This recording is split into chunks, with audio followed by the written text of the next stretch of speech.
love the keyboards there, Dustin Griffin there on the dock. On the dock.org. I love that song. These guys did such a great job. Every Tuesday and Thursday, we're all about conversations that'll propel your faith out of the shallows and into the deep. You want to get out there. Spotify, iTunes, those are audio, YouTube. You can watch us on TV. Google Play, Facebook, Roku, Rumble, Sermonet, also all other platforms. You can go find our archives on Sermonet. You can go back on YouTube and find them as well. Facebook, Instagram, Twitter, Telegram, Getter, or our social media partners. So you can tell us if you like Mother Beth's hair today, or if you want to have discussion. With the hair? What about your hair? My hair. I just got my hair cut. I have no hair. What about my hair? Well, your hair looks good. Yeah, let's talk about Lucas's hair. Lucas looks good. Lucas is in the house here. Well, we'll just introduce Lucas first. Lucas is in the house. Hello. It's me. It's Lucas. Let's see the hair. You got pretty tight. You got your hair tight. Mine's tight too. Yeah, I got my hair cut the same day you did. You did. We both got. Where do you get yours cut? Oh, you know, Dustin Griffith. Dustin cut your hair. The keys player. Dustin hasn't cut my. Oh, our key player cut your hair. Yeah. Well, you know his brother Jordan, the new senior pastor at West Monroe. Yep. He cut my hair before because Brent had to be gone. Brent was gone in February, and so he cut my hair last month. So he did okay. Yeah. Brent was able to fix it. Brent's cut my hair for 14 years. Right, so he knows exactly. Yeah, he knows my hair ways. Yeah. He said, "Somebody else been in your hair." I said, it was another one of you Pentecostals. So we've all got. What is the deal with all them? What is the deal with all them cutting hair? I really don't know. A lot of them cut hair. Yeah, it's really interesting. Holy hair cutters. Holy hair cutters. It is interesting. Because the beauty shop women aren't all holy beauty shop people, are they? No. No, we need to holy. Mother Beth's on the set too. Let me see if I think I've got your picture. I'll put your beautiful picture. No. No, it's us. I'll put us. I've got you. Oh no, I've got your individual. No, I got it right here. Mother Beth. I don't like either one of them. Mother Beth. And we're in the house. We're ready to go. We're on our volume 2 Psalm series, Songs for the Soul, Message for the Heart. On the Dock Season 2, Digging Deeper in the Word series. We're on to Psalm 40. That is the 6th in our installment. We're actually getting through this, guys. We're getting into it. The truth is, I don't want to say I hate it because I didn't. As a young Christian, I didn't do Psalms. I didn't like them all the way to seminary. I went to seminary, Emory, and I just didn't understand. I didn't get it. I didn't get it. I mean, I got the basics and I like the information. Right. And they just seemed like, I mean, it looked like liturgy because I was in the Methodist church. It was like, oh my gosh. So because I knew it wasn't right and I read them daily in my readings, I thought I got to get a better appreciation. So I took a summer class on the Psalms from, I can't remember the guy's name. It just dropped my mind, his name, Dr. Hayes. And he was good. He was like a rabbi. And he's the guy that told us we knew nothing about Jesus or the Bible. He said, I know more about Jesus than you, and I don't even believe in Jesus. I'm a rabbi. You know what I mean? You guys are idiots. You know, he did the Old Testament class, and he gave us Trivial Pursuit tests. So he gave us a real basic test, first day of class. Gosh, they were terrible. Basic class, first day thing. And there wasn't a person in the class, all these seminary students, I mean like 80 of us, we all failed the test. Oh, they were terrible. They were just... He gave us the basic test. He said, horrendous. Took it. We had to grade it. We switched it. And he asked where everybody's grades were. There wasn't a single person that got, and there were people that have been Sunday school teachers. These are pastors. And it was just basic stuff. He would, question like, who was the 6th king of Israel? Was it X, A, B, C, or D? X, A, B, C, or D. It was bad though. It was all very minute differences. Oh my gosh. It was so tough. Did this come before that or was it this? Yeah, I remember helping you study for that. Gosh. It was Trivia Pursuit. It was class, but he said basically you idiots don't know the Bible. He says, I need you to understand, as a Jewish boy, we've memorized the entire first 5 books of the Bible by the time we're 13. Memorized. Isn't that crazy? And then by the time we're 18, we've memorized the rest of the prophets, And for those that become rabbis, they've now studied this and can read it back and forth, and they can actually read sentences backwards. They're like, I'm thinking, wow. Golly, I can't quote the 23rd Psalms barely. Lucas, did you like the video I sent you about the guy that got hit so hard in football that yes. he saw Jesus? Yeah. What was that one? He was Indian? The problem was he was Hindu. He's Hindu. He saw hit so hard. I saw the Jesus and I'm not even a Christian. Yeah. That's bad when you get hit so hard. None of the Hindu gods showed up, but Jesus did. Yeah, Jesus did. I love that. So when I took this class, it just unlocked them to me. And I saw there's categories, there's reasons, and the purpose. And I have to tell you, when I committed to preaching on them in volume 1, I just wanted to get people to calibrate their hearts to what God's trying to do.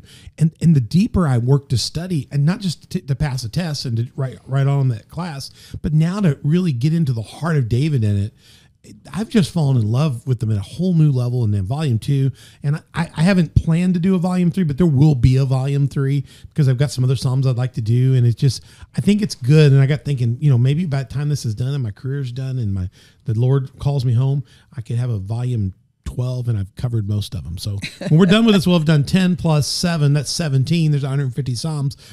We're just over 10% through. So we got room to work on, but they've been great. And a lot of these Psalms, some of these Psalms were 3 and 4 part series, 2, 3, 4. Because when I did them last time, the first time I got through most of them in 1 or 2, this one I didn't even try. I couldn't even, there's so much. I think they will really, when you get into them, if you listen to what we were talking about, these can begin to really enrich your daily growth plan with God. And it's a reason why David was a friend of God. It's so close to God. So this Psalm 40, is the new psalm.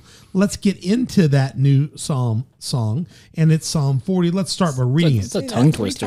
Yeah. I know. Let's try it. And we can do there's a song called New Wine by Hillsong that's out there. Psalm 40. Boy, Hillsong's just taking a beating right now, aren't they? Yep. I mean, they've just, everything about them, they're in the news, the pastors and what they've done and who they were paying. And it doesn't change anything about the heart of the music and the heart of the worship. Is wonderful. And people, I feel so bad. What a shame. I feel so bad for the people that have done so much for the world of worship and stuff through there. And then I see Smart News every day is telling you something else that they were doing and how they were exchanging this for that and 100,000. That doesn't bother me as bad because it's big world, big stuff. But what bothers me is that's what the world focuses on when they've done so much good music and stuff, and they've really done a good job with a lot of the Psalms. So, but that aside, it taints the whole thing. It does. It taints the whole thing. But we can't. And then everybody wonders. But you got to understand, David tainted God's relationship. We all taint it. It just when you taint it, repent, get back. There are mistakes, and then there's just. I know. Just blatant. But you can't get to where they got without there's something being authentic at the beginning because God blessed it. And then I think a lot of good people, it's like people going to D.C. to be a senator or a congressman. They get corrupted. They get in. Out of them. It happens to the best of us. David, it happened to Solomon, it happened to kings. You just get up there and next thing you know, you're not listening to the counsel of God. And right. We all need to make sure we get back to the heart of God. Yeah. So let's do that here. Psalm 40. We always start by reading verse 17. 17 verses, the longest psalm we've had, I think. New King James Version. We're back in the New King James. I waited patiently for the Lord, and he inclined to me. I love that. You wait, he pushed toward him. Excuse me. And I heard my cry. He also brought me up out of the horrible pit, out of the miry clay, and set my feet upon a rock and established my steps. He has put a new song in my mouth. Praise to our God. Many will see it and fear and will trust in the Lord. Blessed is the man who makes the Lord his trust and does not respect the proud, nor such as turn aside to lies. Many, O Lord, my God, many, O Lord, our God, are your wonderful works which you have done, and your thoughts toward us cannot be recounted to you in order. If I would declare and speak of them, they are more than can be numbered. That's a lot. Sacrifice and offerings you did not desire. My ears you have opened, but burnt offerings and sin offerings you did not require. Wow.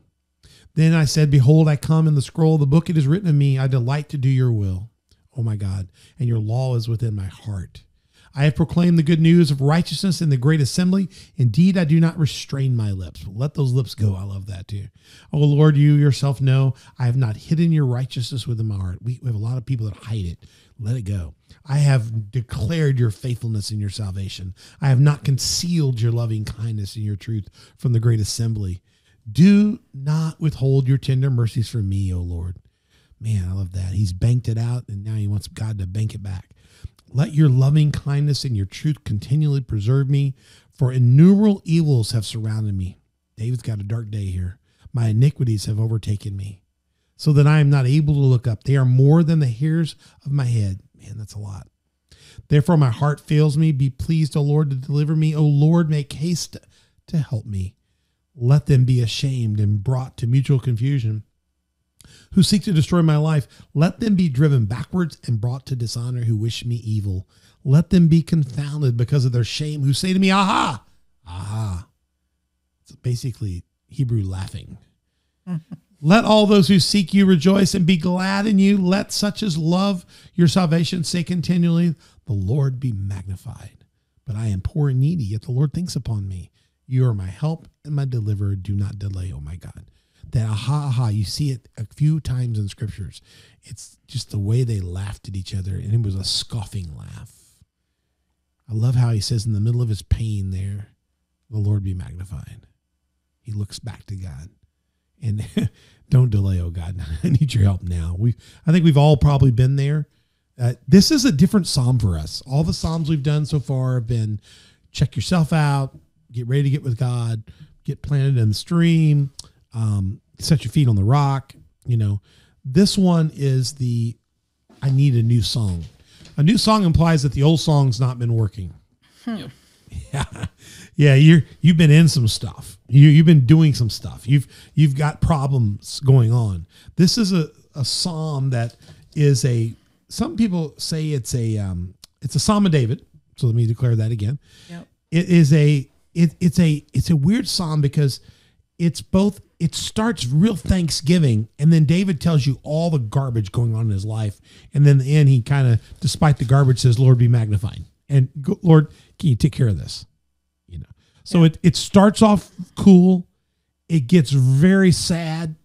And then his hope comes back in the one that he loves most, God. So it's a victory-filled sermon because there's victory. This psalm is written out of a time of great victory in Israel, but the victory came at the ultimate cost for David. But he sees the victory. And in the end, despite his personal loss, he puts his trust in God in his greatest hour. I'm going to explain. There's a coup d'etat that took place. His son overthrew the kingdom. Worst moment for a father is when a son, well, I guess the son wants to not just disown you, dethrone you, but he wants to kill you. Sends his army after you. Sleeps with your wives in public to humiliate the father. Absalom, his favorite, comes after the kingdom. David leaves and evacuates. He pursues and chases. David has to turn and fight or he's going to lose everything. And he even tells his commanders, don't kill my son. Son deserved to die because he had taken on the father, but David loved him. They end up killing the son. And they win. They get to go back. And even as they go back, the victory for David is so sour. He recognizes the kingdom will be restored and God has honored his reign and taken care of the rebellion, but at the cost of his son. Gosh. But doesn't he then kill the men that killed his son? Oh yeah, he takes care of them all. But then in the end, he praises the Lord at the end. Yeah. In the midst of all that, he gives thanks to God. And so this psalm is a messianic psalm.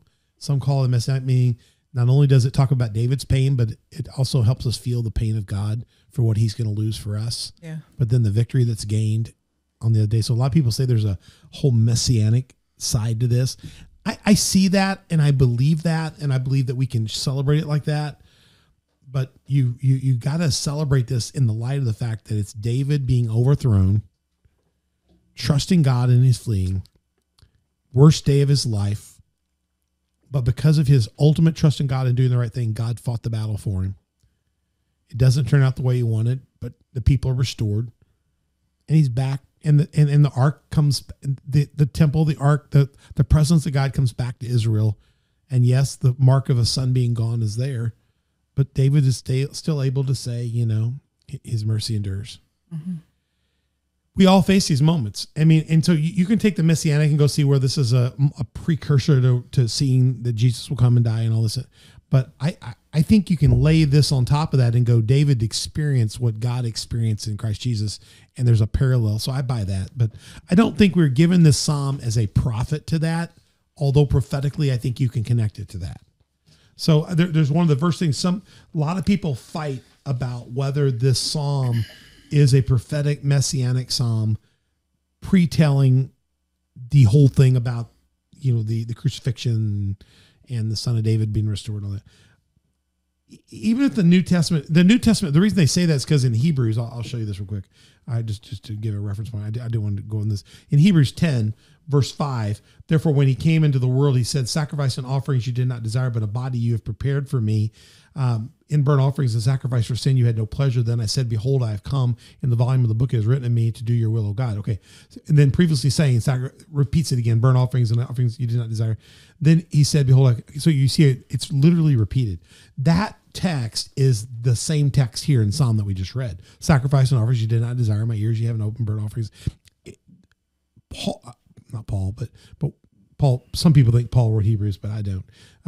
The writer of Hebrews quotes this, and that's why people call it a messianic psalm. They're saying like he's referring to Jesus. Behold, I've come and I've made sacrifice. So it made it messianic because it was used here to be an example of what we've experienced in Christ Jesus. So to me, it's messianic, but it's an example of what the Messiah did for us, and also what God did for David then. David had his own messianic moment, kind of, where God fought for him and God allowed the sacrifice to create resurrection. Okay. So I don't think it's a messianic prophecy. I think it's an example of what God does for all of us over and over again in our own lives, in David's and others. And I don't think it requires, I'm not lessening the cross. It doesn't require the crucifixion. It requires me dying to myself and giving God my life. It's a personal crucifixion moment. Right. And I'm trusting God. So I have a little bit of argument with some of the writers on this. So I think it's a little different. This Psalm has really 4 pieces, and that's what we're going to get into. It has a concept of the waiting on him, that David, when David had to leave, he had to wait on the Lord. He didn't know what was going to happen, whether they'd ever come back, whether he was going to live in exile on the other side of the Jordan, over in the heathen territory, and looking at the mountain and seeing the water come down and never be able to go back again. He kind of thought that. So he had to wait on the Lord. And then while he had to wait, there was a witnessing to him, the Lord. So you just have to be a witness, and you just have to he shared his pain, that what happened and how it hurt. But then I love God fought for him, the warring for him. God fought the battle, so to speak. And then I love it at the end is he's able to worship him in the end and celebrate him. So David's able to, and David lost his son in the process and was still able to come out the other side through the pain and say, we worshiped him. We had one of our closest family friends here, Jerry Barnett, yesterday lost her brother, Jim. He'd been fighting sick for a long time. And she said he was down to 78 pounds. Gosh. Wow. She loved her brother. She took such good family, took such good care of him. He's a man of God. And she lost him. And when I called her and, she said, thank you for that. And I said, but he's home. And she said, I'm so thankful. I've been praying for him to go easy. And he went gently in the night. And we were there when he went. That's it was peaceful. And aren't you so glad that we can wait on him? And when we're witnessing some of the hardest things to watch him, she's watched him just fight the cancer and fight the battle. And to get to the moment where he was on hospice. I know I read what you wrote to her when he went on hospice, that he would get so much, the care would be better. Mm-hmm. You were a real encouragement there, because some people don't realize that when you go to hospice, the hospice people we have in Southern Illinois are very good. Beth and I have gotten to work with them on several occasions, and they're great. The care they give, they help people transition with dignity, and they help the family around it. And we are big fans of the hospice people in Southern Illinois. They do a good job. They're just loving, caring. We've been through that several times. And I mean, he was able to be home and be around people that he cared about and to pass peacefully. And then for Jerry to have known her brother her whole life, and to go, I'm glad he's gone home. Gosh, worshiping him and to be able to celebrate. Yeah. Loss is real, but the reunion will come soon. Yeah. And that takes a lot. She said Jennifer was still devastated because he was real close to him. And right. I said, well, Jennifer's younger, Jennifer's younger. And as we get older, we realize this day's coming for us all. And then some of us actually start looking forward to it. There are times when I kind of look forward to my last breath, because I think that's just a new beginning. I don't want to miss people here, but then why do I think I'm going to miss people? You get to, I mean, so I love that David gets to the other side of this and is able to plug back into worship. And despite what I've lost, what I've gone through, the Lord God is magnificent. He gets that. I hope we can all get to that part. So let's take a little peek at there's some good things here to get in and on this psalm today. You sure do see a difference in what? In people that have lost loved ones that have no faith. My gosh, I've seen how people die. I got a chance to see people die. And when I was in seminary, I had to do a CPE, clinical pastoral education unit. Spent 400 hours all summer working at a hospital. I worked in neuroacute care and emergency room, and I watched people die daily.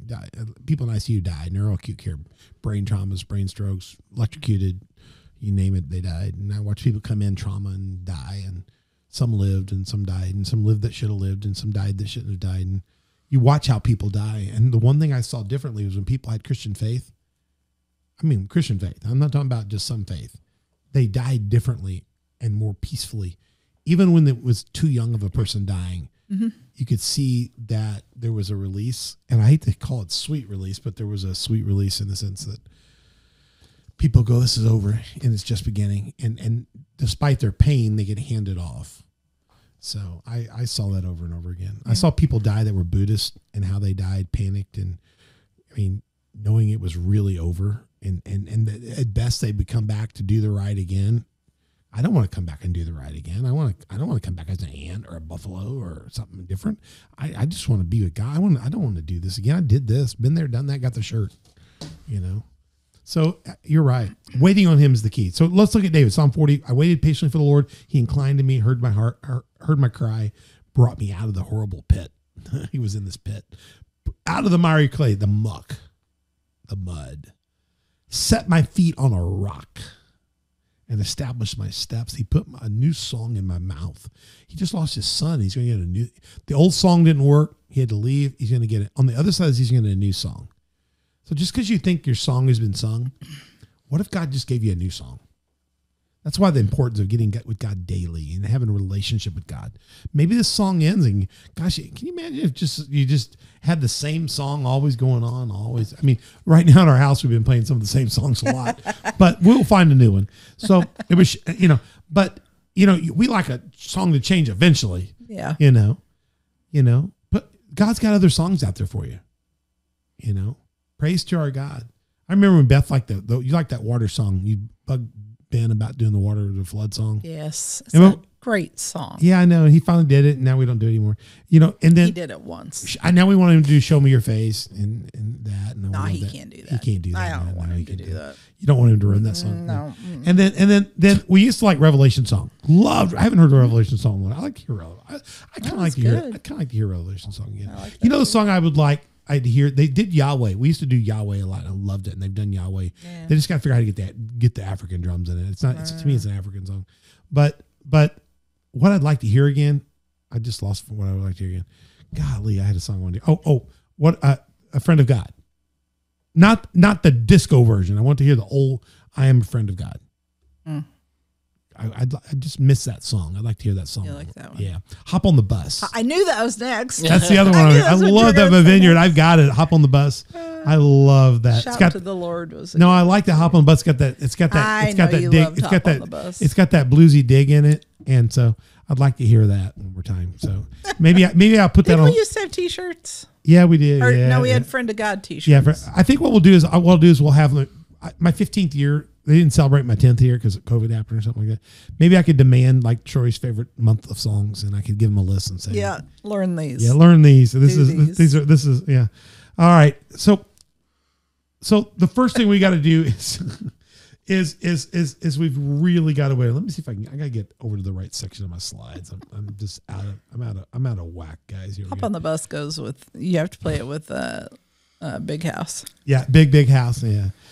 I waited patiently for the Lord, and He inclined to me. I love that and heard my cry. It's like what I like about this image is that it's anthropomorphism.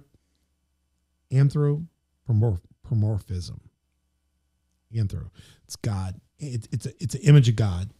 It's a manly image. It's anthropomorphic is movement, action. So I waited patiently for the Lord. But Dave said, And God leaned into me. The leaning in of God is a human action of he leaned into her, Yeah. We don't usually see God leaning in, but there's I know. there's an experience here of God leaning into him in an hour of need. It's like when the baby cries and when Ezra or Addison, I got to talk about Addison, when they have a moment and grandma leans in and picks him up and holds him. And they're sitting there upset.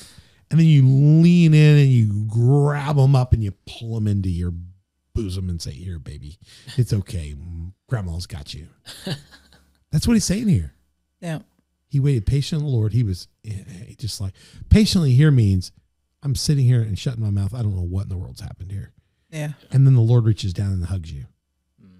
Wow. Yeah. I'll give an example. This it may make you blush, Lucas, but that's okay. When I've had a really rough time, and I've had some rough time this last year or two, there is nothing better than when Beth just touches me by the face gently and just says, hey, honey, just the touch, just right on the edge of the beard. And I don't even like having a beard. I have a beard because she likes it. I want to shave it off eventually. Makes her happier. So I have it. But when she just touches that face, it's like all that is forgotten for a moment. Yeah. It comes back in a few minutes. It doesn't get rid of the fact that he's lost his son. But I love he heard my cry. Mm-hmm. Just to be noticed and to forget about the moment for a minute is nice. Isn't that nice? Oh yeah. God does that. You can have a relationship with God that does that. I think that's good. He brought me out. He brought me up. We'll get all that later. But saints of God out there is a stroke of confidence always hidden in your situations. If you have a relationship with God, there's a God there that will pick you up in it and set your feet on the right place. And sometimes you just got to sit down and wait. I tell people a lot, and I had to do this a lot this last year. If you're feel like you're going the wrong direction or you've lost your way, I tell people constantly, go back to where you last heard God and sit down. Just sit for a while. And if you haven't heard God for a long time, you may have a longer journey back, and maybe you can't even figure out how to get back there. Just sit down right where you are and just get in the presence of God. And it may take days, weeks, months. You may need to go to IHOP, someplace. You may need to clear the room, take a day off or a couple of weeks off. Just get away and sit down in the presence of God, or go back to where you last heard God. Because you may have heard God and then went the wrong way, and you just need to go. It's like when you lose your parents, go to the place where you agreed to meet, or go where you last found your parents, and they'll go, well, he was there. Let's go back and look. Go to the place where you last felt God's presence and sit down. And there's a stroke of confidence to know that God is hidden in your situation, so that he'll reach down to you. That he's a parent that'll reach back. I think a big part of our walk is like that of Jesus and the disciples and other great men, is staying on mission while patiently waiting on God's timing. Sometimes we're just ahead of God. We lost a step on God. We turned left or right on God, and God's timing and God's windows and how he'll open things back up. And by David saying, I just sat down and waited, his son was taking the kingdom over, and it's in the sitting down. He went across, he got away, he sat down, and then God began to fight the battle.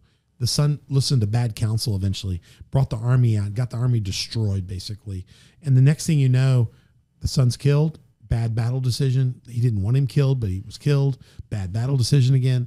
And the next thing you know, God's fought this battle and David's going back into the kingdom. We're not even told David lifted a sword. Right. His warriors did, but they pursued him. One wise man told Absalom, don't pursue David's warriors. They're wiry, they're tough, and they're seasoned. They're vicious. They've left the kingdom. This was the good one. They've left the kingdom.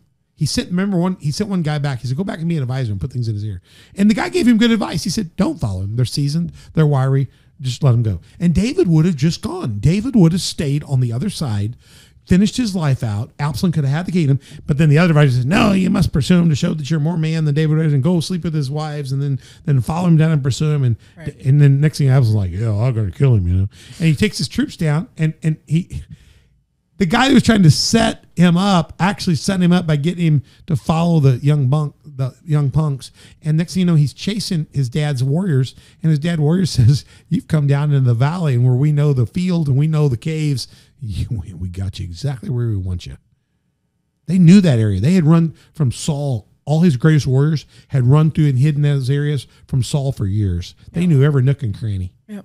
Remember, David was a shepherd before he was a king. Yeah, that's right. Absalom only knew one thing, being the son of a king. No. He never knew what it meant to set out and hide in the caves and fight the bear and the lion. Right. And David and all his guys grew up eating out of Ziklag, eating amongst the Philistines. And so they marched down there and put themselves in basically a Vietnam type trench war with Right. guys that were experts at killing giants. And they got killed. Yeah. They just got slaughtered. It was just stupid. Yeah. Absalom had the kingdom, had the bedroom, had the concubines, had everything. He even left the ark for him. Wow. Isn't that something? Yeah. And David just sat down and let God work it out. How often do we not sit down? Evil always oversteps. You- If you just sit back and let it, You say that a lot. That's one of your best thing is that evil always overplays its it hand. overplays its hand. We've seen that here. We've seen that in our ministry. Because evil is greedy. And it's hard to sit down. You want to fight. I'm designed to pull a sword. I mean, I was built for, I got a sword in my office just for that purpose. So, but there's sometime that thing needs to stay in the sheath. Mm-hmm. I had a friend of mine, Shane, he called me one time. We were here and began to change the guard over here when we first came here. And there were I knew there were things that were going on here in my early days that I had nothing to do with. I just got here. I didn't start. I'd tell people, your battle is not me. I didn't, this was happening long before me. So I would disengage that. And as it went on over time, they began to engage friends of mine that I was developing here, leaders here. And so I began to draw the sword to strike people because they were harming my leaders. And that's what a good leader does. You don't let it take on underlings. And we're making some ground. And finally we decided that the problem was a certain rebellious spirit. And so we took a stand on it. And I remember my friend Shane calling me and says, "You're great with the sword, but if you do too much with the sword, you won't be able to build the temple." Wow. You won't be able to build a temple. He says, there's a fine line between being a good king and a good leader and being too bloody to walk into the victory of that. Mm. And he says, "I fear that you could cross that line soon." And I put the sword back down. I put the sword down and we had a summit. I remember having the summit meeting at the house before we moved there. And we kind of came together and we decided just to all take a stand, spiritual stand. And it turned the whole church around for about 5, 6, 7 years. And then, we had other issues and battles down the road, but that battle was won not in the sword draw, but in the sitting down and letting the Lord come up with a plan and letting the Lord execute. Would you agree with that? Yeah. And there are times for us to battle, Yeah. but sometimes David couldn't win this battle. He would have to kill his son. He wasn't going to do it. Right. He set boundaries. I'm not killing my He son. did the same thing with Saul. He wasn't going to kill Saul. I'm not going to kill Saul. Matter of fact, one of our new people in the church was so confused of why he killed the messenger. So he killed the messenger because how dare the messenger take on the hand of God in killing the king? Right. You don't touch God's anointed. Even if you don't like them, you don't touch them. You might pray against them, pray for their change, pray for God to do something. You don't touch them. They're God's anointed. If you're going to touch that one, then who made you king? Right. And so it was just the guy that ran ahead to try to beat the other guy to tell him about the killing of Saul. The dude gets killed. Every time that happens in the Bible, they get killed. Yep. Because it's not good news that a king died. Even if they were a bad king, it's not good news. What it means is God never got them turned around. Mm-hmm. So we need to be patient. He brings us out. I love this, out of the horrible pit, out of the miry clay. That's good stuff there. So patience and trust will bear out. I've seen this over and over again in my walk. You guys have seen it in your lives. If we keep our eyes on him, he'll bring us, I love this, he'll bring us out of the water, up out of the pit, the water, the muck, the clay, and he'll put our feet on a rock. He puts my feet upon a rock and upon him and upon the solid ground. I love the and he sets, it's there that when he gets us out of the muck and the mire, then he can set our GPS. He basically fought this battle. Then he told David, okay, set your GPS, you're going home. You got to let God deal with some of this stuff, and you can see it. I've seen that like in my whole experience this year of just having God have me take. The Lord told me this year, last year, August, to be patient and be obedient to him for a season. He was going to kind of do something new. And then when I when I got to this side and I saw something new, it wasn't what I thought it was going to be new. It was actually more funner for me. But the catch about it is he doesn't set your GPS coordinates for where he's got for you till you're able to set down. Yeah. And the setting down is the hardest part, because while you set down, your mind can either wander around all the what's the word? All the derivatives of what could happen, which Beth will tell you, I spent a lot of time calculating all the different things. Or then eventually you get to the point where you're just sick of it and you just say, God, this is yours. And there was a point when we began to turn on a certain amount of worship in our house that after about a month of that saturation, then you could kind of hear God again. The sitting down, I think that's right in here. Look at the song. Look at this. He puts a new song in my mouth. Praise to our God, and many will see it in fear, and it will trust in the Lord. Mm. If you give it to God, if you're patiently intent, keep your mind and you keep your heart and you keep your eye trusting God, the joy that comes from the sorrow of your situation, in short, becomes a witness. That's why when I called Jerry said, yeah, it's painful and I really appreciate that, but my joy is he's with the Lord. She was able to see through the pain of the moment and for the blessing of her brother who's now with God. Yeah. Some of us can and when we're younger, we just, I've lost everything. And it's really more about me. And what she was so happy is he's not in pain anymore. Mm-hmm. She could see the bigger picture, and we're not far from seeing him back again. So, we'll see you soon. There's a confidence in that kind of a witness. I've seen Jerry do that with the loss of Bill, her husband. Yeah. She lives that out. I saw her like that when we lost our grandbaby. Confidence in that she was able. So I appreciate that. That takes maturity in our faith to be able to understand that in the worst days, are you willing to sit down, and do you know that your God still leans in and says, I'll hold you? I mean, our God knows what it's like to lose a son. Yeah. Mm-hmm. He's not obtuse to this. Puts a new song in the mouth. Come out of this pain with something all new. David's refurbished, refreshed, praising our God. And I love this. I will trust the Lord, he says. I just love that. Blessed assurance. It is.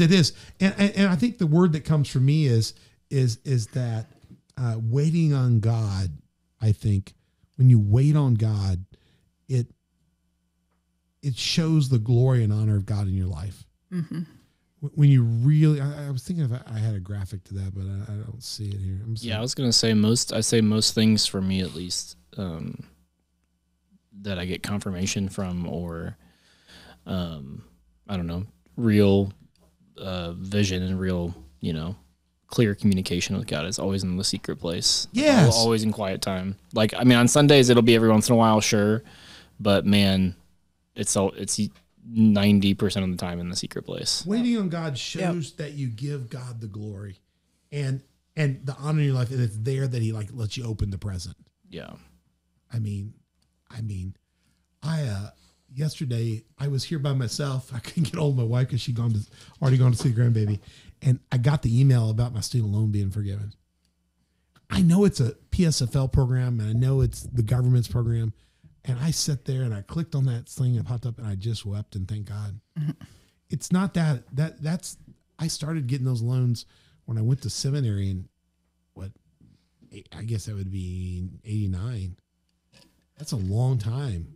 I mean, we've deferred them. We've added to them for my doctorate, and we've paid on them and not paid during COVID. And now we're here. And for $22,000 just to be disappeared from debt, when God told me to be patient this year, he's going to provide for me. This is not the way I expected it, but it's gone. And it's gone because of my years of service as a pastor in a non-for-profit. And even though that's a government program, the Lord still put me in that position he just showed me that, wow, you can provide, there's all kinds of ways you can do these things. Yep. And you just wait and then God shows himself. And you go, oh man, I just didn't have anybody to thank, but God just said, God, thank you. Yeah. I never had a clue that being a pastor would let me be forgiven for a government loan, especially with this government today. They hate everything we're doing as Christians. Yeah. And they passed something that let the Lord bless me through it. Yeah. Only the Lord can do that. Yep. Somehow they hid that. He's in there. still in control. Yeah. Number 2, witnessing to him. I love how David witnessed to him. Blessed is a man who makes the Lord his trust and does not respect. So he's having this bad day, son getting killed. They're in exile. Many, O Lord, are the gods who are your wonderful works. He's witnessing to God in the midst of this. If I would declare and speak, then they are more than outnumbered. So his better days and his blessings are more outnumbered than he can count. My sacrifices I know you don't desire. My burnt offerings you don't want. Behold, I come in the scroll book. It's written, I delight to do your will. God, despite the fact that I've been run out of my home, my son's sleeping with my concubines, I don't have a place to rest. I still have more blessings than I can count. I just want to delight in your will. Your law, verse 8, is within my heart. I have proclaimed the good news of righteousness in the great assembly. I don't restrain my lips. I'm going to tell people still, it looks like I'm having a bad life, but I'm actually had a great life. I have not hidden your righteousness from my heart. I'm trying to do the right thing here. I declare your salvation. I have not concealed. I love his witness here. I mean, just to me, it's very, very, very, very, very, very powerful how he witnesses to him. And blessed is that man who makes the Lord his trust. Not in his best day, but really David. This is David's worst day. Yeah. I mean, it's his worst day. Are we not privileged as children of God to be able to have a father that leans into us on our worst day? Yeah. Sometimes we don't let him, we don't sit down. We don't let him lean in. I mean, it's tough sometimes. If you're not sitting down, if you're running, you can't have somebody stroke your face or take a hold of you if you're running. It's just hard to grab a hold of somebody running. You got to sit down. And a lot of us will have fight or flight. We just want to fight. We want to flight. But David's thing was to go across and sit down and get back in the presence of God, and God would show him the next way. Yeah. I love that. We're so privileged to have that. Yeah. I just love it. I think we're so privileged. I think we should we not, I wrote this in the negative, should we not be examples of his goodness and mercy? I love David. He just says despite my hour, my mercies are so great they can't be counted. I think a lot of us think God doesn't even like us. He hasn't done anything. And you're not really it's not getting up and looking at creation, right. Not reading the Bible, not realizing what God's already done. Isn't Jesus' sacrifice on the cross enough that he saved your soul from fires in eternity? So what if you lived through a little bit of crap here for these few years? Jerry's confidence in her brother is that all his pain here is over because he's with the Lord. Right? Yeah. That's because of one salvation moment on the cross. Mm-hmm. I mean, we need to get to that maturity where we trust the Lord for the bigger picture. And David wasn't just looking at the eternal life picture. He was saying, God's got something for me now, and God can have something for us now. Yeah. Yeah, I think that's the case. Gosh, these are so good. They're just, the texts are so good. Let's get to the third part real quick here. Let's see, where's the third part? I had this note. Your witness comes from the heart and trust you have in the Lord. Does your witness reflect a life? David's ability to sit down had to do with him being able to trust. And I think one thing it comes from, it takes pleasure in those who obediently come from him. So David was able to obediently trust the Lord. And it's from this that the song got put in his heart. So here's another thing. If you don't sit down, this is key.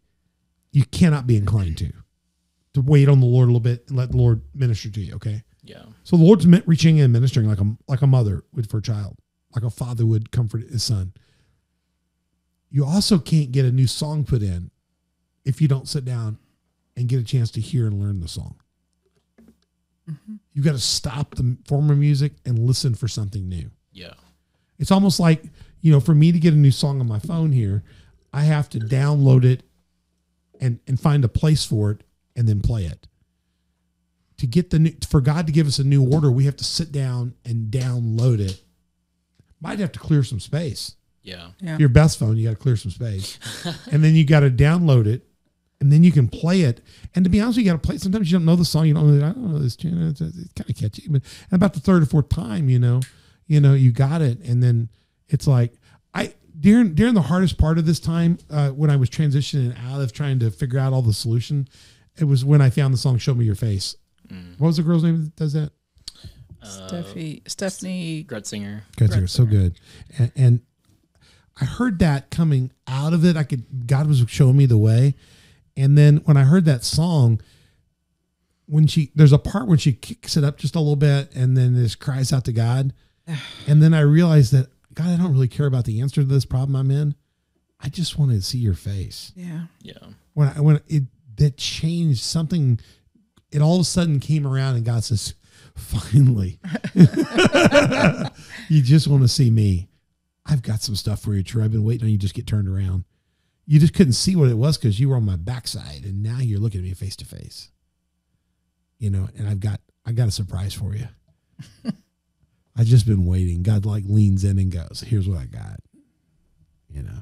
For about a month, that's all. I just sat there. And each day God give me more and more and more and more. And then I heard God one day say, clear as a bell, go. Quit sitting here. There was a time when David didn't sit. He went back into the city and they sang Psalm 24 as he came back in, open the gates, we're back. This comes from a daily walk and a song he puts in your heart. You got to sit down and get that song. I love that. I love that. Let's take a look at the next part here real quick. I love as we move into this. So David is a witness in the middle of all this. And then you get the third piece here. Let me get the third piece here.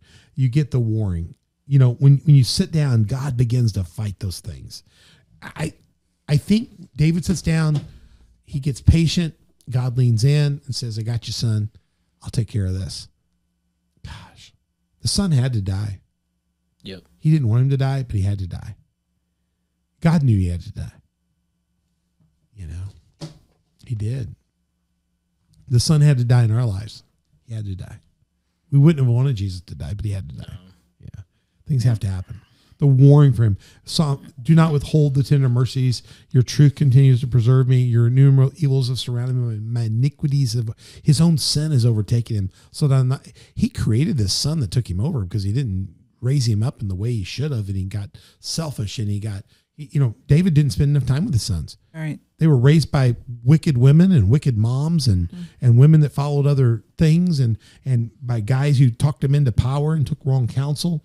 David messed up in the raising of Absalom to cause him to let him to do this. They are more than the hairs of my head. Therefore, my heart fails me. Please, O Lord, forgive me from what I've done. He wasn't blaming Absalom for his overthrowing. He was blaming himself for what he had allowed to happen. Let me be ashamed and brought to mutual confusion who seek to destroy my life. In other words, I'm at fault of this. Give me a chance to fix this. Let them be driven backwards, brought to dishonor. He wants them out. He wants it fixed. Let them be confounded because of their shame who say to me, he wanted the laughing to stop, but he said, and I love, look at this verse 10, let me dial in on it. Do not withhold your tender mercies from me, O God. Let your loving kindness and your truth continually preserve me from innumerable evils, the moral calamity, what's happening, and have surrounded me, and my iniquities have overtaken me. My sin is finally caught. David's saying when he sits down, my sin's caught up with me. I deserve this, God. Yeah. Will you fight for me anyway? And God's going to go to battle for him. How many times have we made mistakes in our own Christian life and our own Christian walk? And when we finally sit down and we take ownership of it, God says, okay, now I can help you. I mean, when I sit down and I begin to hear that song, for the first time, I caught that song, and then it got me into the whole Jesus image stuff. So I didn't start watching the Jesus image stuff till right. The song got me into it. Then I wanted to go find out more. I listened to the song for about a week before I found out there was church. Wow. Then I started listening to church. And next thing, it was just the connection of that song that got me to cry out. And then the depth of the worship kind of helped me percolate as God was working on me. And then God says, hey, I want to fight that. I want to show you. Then all of a sudden go. And then God starts just showing me boom, boom, boom, boom. I've got these people fighting your battle and they're ahead of you because you were so hard headed. I've actually been talking. I found out some people God had been talking to for like a month about me. Oh, no, my own prayer warriors were calling me and telling me, okay, God told me I could tell you now. What do you mean you could tell me now? About me? Yeah. God told me that you're bullheaded, stupid. And now I can Nobody told you that. But it was like that. But the reality of it was God has such a great plan for us. And David, listen, church. David knows that our challenges are greater than us. He knew that. but he also knew God was greater than our challenges. Yeah. And I don't think we always, it's hard when you're in the breach to remember that. No, I think most of us take a few years to get to the point to where we can listen to God and trust him to do what he says. I trust him in a lot of things. I just don't like it when it gets in so close. Right. But the older you get, the more you find out. And you're better off if you just go ahead. Just lay down sooner. Just go ahead and sit David's down. old enough that he lays down. I mean, do we know this? Do we live like this? We need to. This is how you sing the new song in the midst of a bad day, because you've sat down and you're ready to. You say, God, the old song's not working. You got something new to download. Is this a learning point? Is this a point of transition in my life? And David, rather than seeing this, it's a victory lament. He celebrates victory for what happened, laments for what it took to make it happen, but then despite that says, we will give a testimony for a God that fought this through and gave victory despite what we deserve. Yes. That's God. I mean, that's a God moment. David knew this. He knew our challenges. Do we know this? Do we live like this? Can we sing the new song in the midst of a bad day? Now that leads to the last part of this. Let's get this last part. We got to get out of this thing. David worshiped through this worst day, worst time of his life. And 40 verse 16 says, let all who seek you rejoice and be glad in you. Let such as love your salvation say continually, the Lord be magnified. But I am poor and needy, yet the Lord thinks upon me. You are my help and my deliverer. Do not delay, O God. In the middle of this, may the Lord be magnified. Yeah. A lot of us don't even want to talk about the Lord. Oh, the Lord, it's a bad memory. David's no. I don't want to forget this, and I'll testify about what I learned, because I couldn't have got to this side. You can't get to this mountaintop, which is the new opportunity, from that mountaintop without going down through the valley. And it's in the valley where you get growth. And David grew in the valley. Yea, though I walk through the valley of the shadow of death, I will be with you. Thy rod and thy staff will comfort you. Yeah. David found comfort not just with God on top of the mountain, but greatest he found it in the valley of the shadow of death. Mm-hmm. I think that's a cool. David starts, I think the key here is David starts with a willing heart, intentively patient. I am my whole last year was God telling me to be patient, which is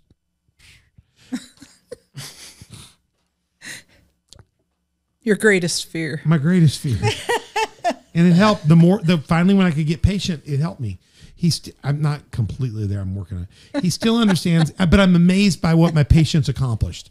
So now I'm more inclined to want to sit down more and be patient and let God fight this. It will help me down the road to live longer and have less stress. God understands. David understood God loves him. I understood God loves me. I've seen that through this all. And there's nothing wrong with you telling him how much you love him, and let him lean in a little more often. You don't have to wait to the crisis moment. Let him lean in daily and hug you and stroke your face and say, hey, Troy, I'm with you today. Yeah. Incline your heart to him, and he will give him your heart, and he will incline himself to you. There's nothing wrong with telling God how much you need him and that things are tough. Mm-hmm. God can take how much you need him and things are tough. And I think what God wants is us to be patient, to keep it patiently real. He wants us to just be real with him, patient, and to be honest and tell him our struggles along the way. And I think what we try to do is hide a lot of that, and we try to underestimate it, or we try to float a lot of it out and try to work around a lot of it. The psalm that David literally talks about here, let me see if I get it, is literally about receiving a new song, and I think as we think out here and we think to our people listening, our friends that are on the dock, if you're listening, how many times have you been devastated, lamented a loss, loved one, relationship, child, parent? How many times you've been betrayed? I've got times when I tell you I thought best friends betrayed me, friends, people close. How often have you been in a crisis, and all only to know in the midst of your devastation, whatever crisis we talked about, as a follower of God, to know deep in your soul, your only hope and your only consolation and your only mercy and your only power and love comes from him. It's right from that position. I wrote this a year ago. It's from that position of desperation that you throw yourself, what David did, on the mercy. You sit down patiently. When you sit down patiently, You're not waiting for death. You're trying to sit down because you've lost God and you need to hear God. And what you're saying is, I trust God to lean in and grab me. And if God's not going to grab me, then I'm not going anywhere until he finds me, and then he puts a new song on your heart and he goes, I got you, and starts to sing to you. I think for us, we need some new song Sundays. We need some fresh days, first days of the week. And I think we can get that. And I think that's the importance of that daily time with God, that sitting down and in the conflicted and the dangerous moments of your life, in the life-changing crisis hours to pause. And are you able in the midst of that to see the creation, to see a God that still loves you despite your situation? And are you able to be a witness to say, hey, this is a bad hour, but God has done so much, and I'm going to sit down until he tells me what to do. And then all of a sudden you realize what to do because he shows you. And then you realize, gosh, life's not over. There's a whole new song to sing as I head out on this next leg of the journey. Yeah. Yeah. That's good. And I think that's what we got to do. And you don't get the new song unless you sit down in a relationship with God where he's inclined to lean forward. And the inclination of God to lean forward. Let me go back to that first verse. If I can get that first verse back one time. I waited patiently for the Lord, and he inclined to me and heard my cry. So you've got to have that moment where you wait patiently on him. Mm-hmm. Are you spending time with God daily? Are you spending time regularly? Not just daily. I think we need to have daily. We talk daily quiet time a lot on our show here, but you also need, I think, times when you get away, vacation times, away times. Beth and I, one of our goals now, because one of the things that really meant a lot to us this year and it was meeting that song Through Jesus' Image. So one of my next goals is to go down and go to church there for a couple of days. Yeah. I just want to go to church. I would like to tell somebody on that staff, I like to tell somebody on that worship platform that when I was sitting down and I was distressed, God used you to reach in and grab a hold of me. I like to tell somebody that. So that would mean a lot to me, so that they know that when they're worshiping for 4 hours, it's not a waste of time. There's somebody out there that needs to be loved on for 4 hours. Yeah. So somebody out there going, wow, that service was 4 hours. They don't need to be loved on or want to be loved on or have a reason to be loved on. And that's part of our problem right now is we just don't have that real relationship. So I hope if you're out there, you'll hear this today. What a good song. Get a new song. Mm-hmm. To get that new song, you got to sit down. Any other thoughts, guys? No, I think you did a good job. I think you guys did a good job. Aren't we privileged to be children of God? Yes. To have a God that loves us enough to reach into our messy, play-filled crib, and despite the poop in our pants, and despite the mess we make in life, and despite maybe we raised our children wrong, and what we're reaping is what we sowed. Yeah. He loves us enough to kind of give us a new song, and maybe just get back up and go, hey kids, I did it wrong. Let's try it this way and do it differently and use it as a witness and say our God, despite us, will give us a new day and a new opportunity. David got to go in. I think David was a different king on the other side of this. He led differently. Yeah. He led differently. We can lead differently.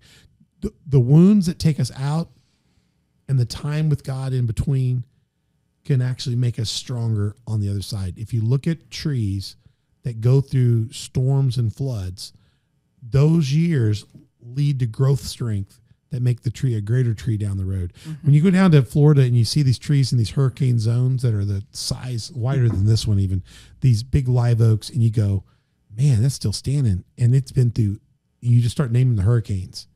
And the reason it's still standing is because it got through hurricane 1, 2, 3, 4, 5, 10, 15, 23. And inside that tree is the strength coming from the moisture and the result of those various hurricanes. Sometimes God's time of your struggle is preparing you to be a tree for somebody else in a lesser time of struggle. And sometimes it's just preparing you for something else. And sometimes it's just the next chapter of your life. The key is to let God have his way with your life. Yeah. Have thine own way, Lord. Have thine own way. Amen. Hey, we'll be back and go deeper. Hope this has been a blessing to you. It's been great for us today to be in here with you.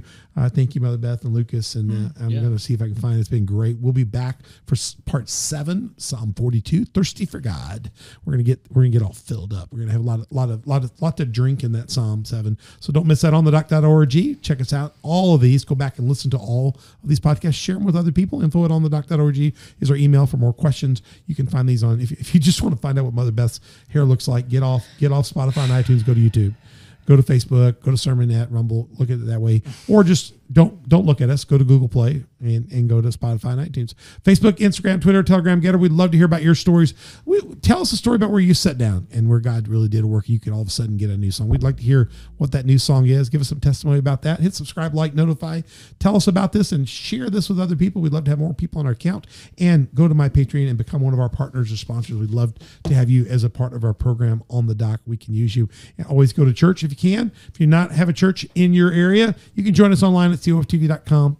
And we'd love to have you at Community Faith Church that way. But if you're in our region, close enough to drive, 10 o'clock on Sundays, we're in Marion, Illinois, and Wednesdays at 6:30. We'd love to have you, connect with you. If not, regardless, find a church home that's preaching the gospel, get in it, make a difference, and make sure you spend some time with God each day. Sit down and let him incline himself to you. So it's been a great show today, and we look forward for you going back and watching some. Go back and watch some volume 1 in season 1, and we'll be back with you part 7 real soon here. You're going to love the next volume of this. Thanks so much again, Mother Beth and Lucas. I feel like I might need to have pink hair next time or something. Yeah, you're going to have to change your. I don't want to disappoint people. Come see in part 7 what color Mother Beth's hair is. The studio looks so good. The lights are so good in here. The camera looks good. Lucas, thank you for that. Hey, you got Otis up there on the right, up in the right. Yeah. Otis Redding sitting on the dock of the bay. He's up there. Yeah, it's a little blown out. The room's looking good, a little blown out, but hey, no, it's a gold medal. There you go. Gold does that. It's great. Hey, Lord bless you. We hope you've enjoyed this. We'll see you back soon. I'm Pastor Troy, Mother Beth, and Lucas, and we're here on the dock. We'll see you back soon.